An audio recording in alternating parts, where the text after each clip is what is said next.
eles vão fazer tanto a lógica de manter o custo constante e variar a quantidade, como a primeira que eu fiz aí para vocês, como essa última que eu mostrei aí para vocês, de manter a unidade do produto e variar o tempo de trabalho ou o custo.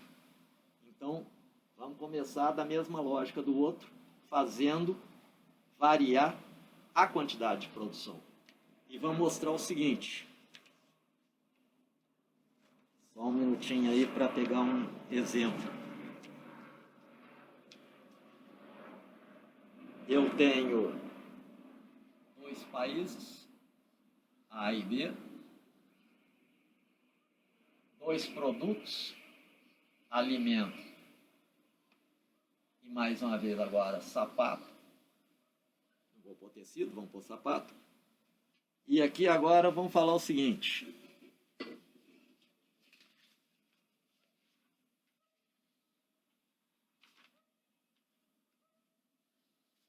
Em A, 6 unidades de alimento em um dado tempo. Em A, 6 unidades de alimento eram produzidas num dado tempo. Em B, no mesmo tempo, 1 unidade de alimento.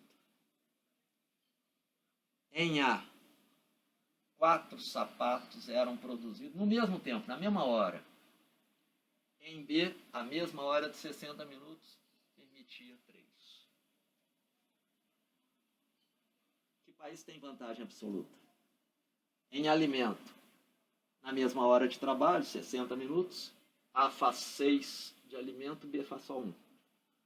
Como aqui nós estamos variando a quantidade, A, que produz mais por unidade de tempo, é melhor. Então a vantagem absoluta é de A. E em sapato, na mesma hora de trabalho, A produz 4 sapatos, B produz 3. Quem tem vantagem absoluta? Quem produz mais? A. Então A é melhor tanto em alimento quanto em sapato. Ora, se A é melhor nos dois produtos, tanto em alimento quanto em sapato, de acordo com Smith, não teria nada a ganhar comprando em B, porque em B sempre seria mais caro. Vamos ver isso. Preços internos em A antes da comercialização, quando ainda era uma economia fechada. 6 de alimento igual a 4 de sapato. 1 de alimento, dividido aqui por 6, 4 sextos, 2 terços, 0,67 de sapato. 1 de alimento igual a 0,67 de sapato. Para chegar aqui, então, é bom lembrar. Eu peguei e dividi por 6. Ou então, 1 de sapato, dividindo aqui por 4, vale 6 dividido por 4, 1,5 de alimento. Então, está dada a relação de preços dentro do país A, quando não havia comércio internacional. Então, isso aqui é o país A.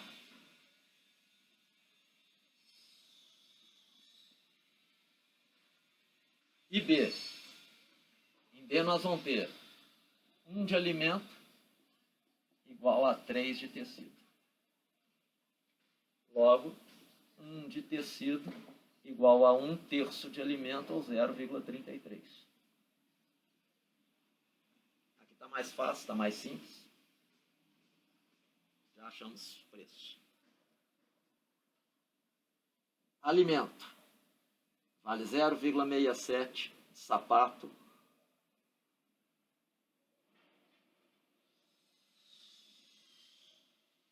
Alimento. Vale 0,67 de sapato no país A. Vale 3 de sapato no país B. Todo mundo que quiser comprar vai comprar alimento onde? No país A, que é mais barato. Sapato. Vale 1,5 de alimento no país A. Mas vale só 0,33 no país B. Então, sapato é muito mais vantagem se a gente comprar no país B. Ora, mas a vantagem absoluta dos dois produtos era com A. E os dois produtos, então, em tese, só beneficiariam a que todo mundo comprasse onde a vantagem absoluta é maior. País A. Regra de Smith, teoria das vantagens absolutas. Sempre deve ser comprado o produto em que aquele país tem vantagem absoluta. Ricardo falou, olha, na verdade, como existem países diferentes, uns muito mais avançados, evoluídos, desenvolvidos que outros, esta regra não tem validade universal. Porque quando um país muito mais avançado encontrar outro menos desenvolvido, vai acontecer um caso como esse que eu estou ilustrando aqui. E segundo Smith, como um país tem vantagem absoluta nos dois produtos, ele não tinha nada que comprar na mão do outro. Entretanto, como nós estamos vendo aqui, há vantagem sim. A vantagem como? A vantagem a partir do momento em que a gente percebe que A é 6 vezes mais eficiente em alimento do que B. A é só uma vez e pouquinho mais eficiente em sapato. A é 6 vezes mais eficiente em alimento do que B. Se A fosse 6 vezes mais eficiente em sapato, aqui teria que ser 18 e não 3. 18 é que é 6 vezes mais do que 3. Então, a eficiência de A é maior, é notável nos dois produtos, mas é muito maior, muito mais notável naquele produto aqui, alimento.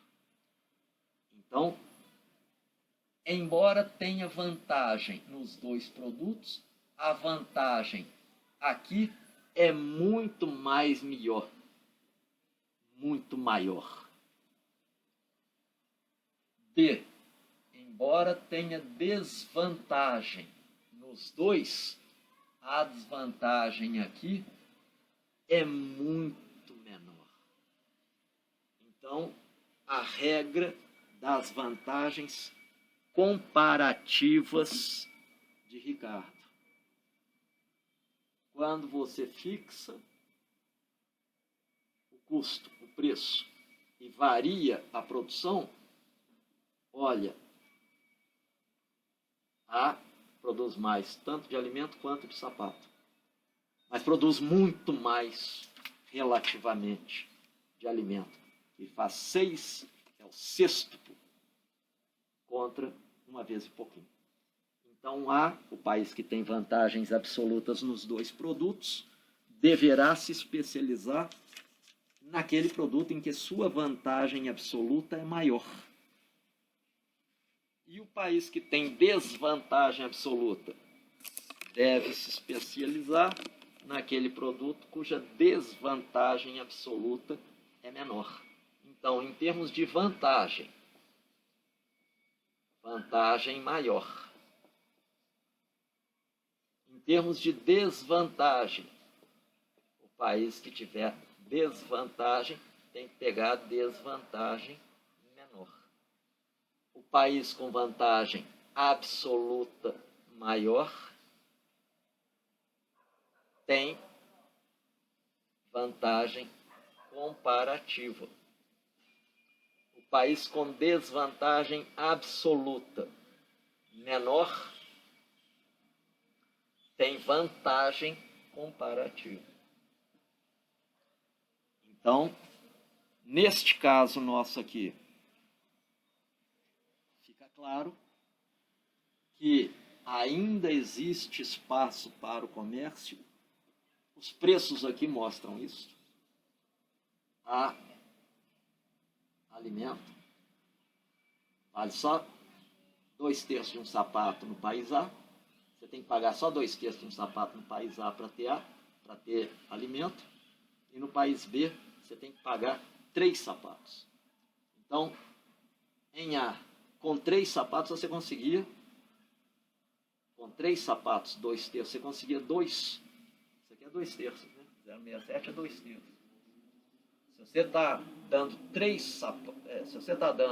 3 sapatos, você conseguiria 2 de alimento em A. Mais do que aqui. Então, A vai se especializar em alimento e B vai se especializar em sapato. Ele tem perda nos dois, mas perde menos vergonhosamente em sapato. A ganha nos dois e lacra em alimento. Então essa é a ideia inicial. Os intervalos de preço são calculados da mesma maneira. Os intervalos de preço são calculados da mesma maneira.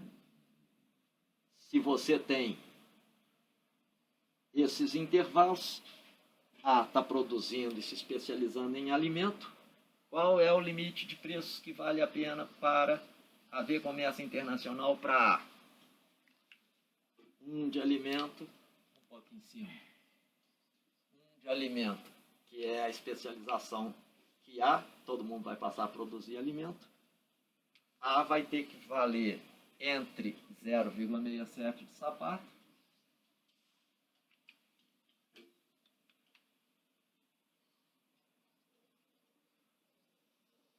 e o preço lá em B, 3 de sapato. Se a troca for na proporção de 1 para 1, está aqui dentro. 1 para 1 significa que o alimento vai estar maior do que 0,67, menor do que 3, porque está valendo 1. Então, se alimento troca na proporção de 1 para 1, está dentro dos dois limites. Ambos os países ganham. E pode ser mostrado com a mesma tipo de raciocínio que eu mostrei lá no outro. Agora, o autor do livro não trabalha com essa ideia. Ele trabalha mantendo os custos variáveis. A quantidade de produto para ele é que é dada. Então, como é que ele trabalha? Ele diz para a gente o seguinte: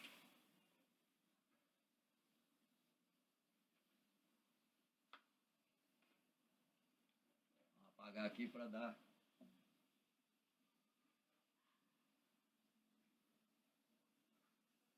Vou mostrar para todo mundo.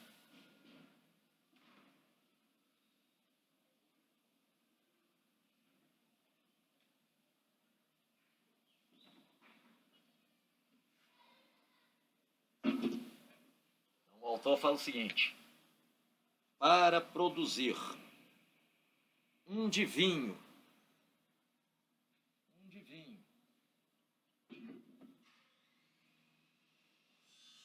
no país A gente gasta 80 horas.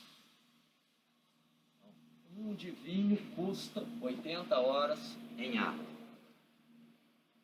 De vinho custa 120 horas em B. Então A, nitidamente, é muito mais eficiente, que produz com um custo menor vinho do que B. Já sapato, no país A, gasta-se 90 horas. No país B, gasta-se 100 horas. Então, nitidamente, o custo menor em sapato está em A. Do mesmo jeito que o custo menor em vinho estava em A, portanto, A era mais eficiente, o custo menor em sapato está em A, portanto, A é mais eficiente. A vantagem absoluta de A, vantagem absoluta de vinho em A e de sapato em A, por causa do menor custo. 80 menor que 120, 90 menor que 100. Agora, B, então, é pior nos dois. B é pior nos dois. Mas onde a vantagem de A é maior? A aqui gasta 80, B 120. 80 está para 120, assim como, dividindo tudo por 40. 2 está para 3. 2 para 3 é 0,67.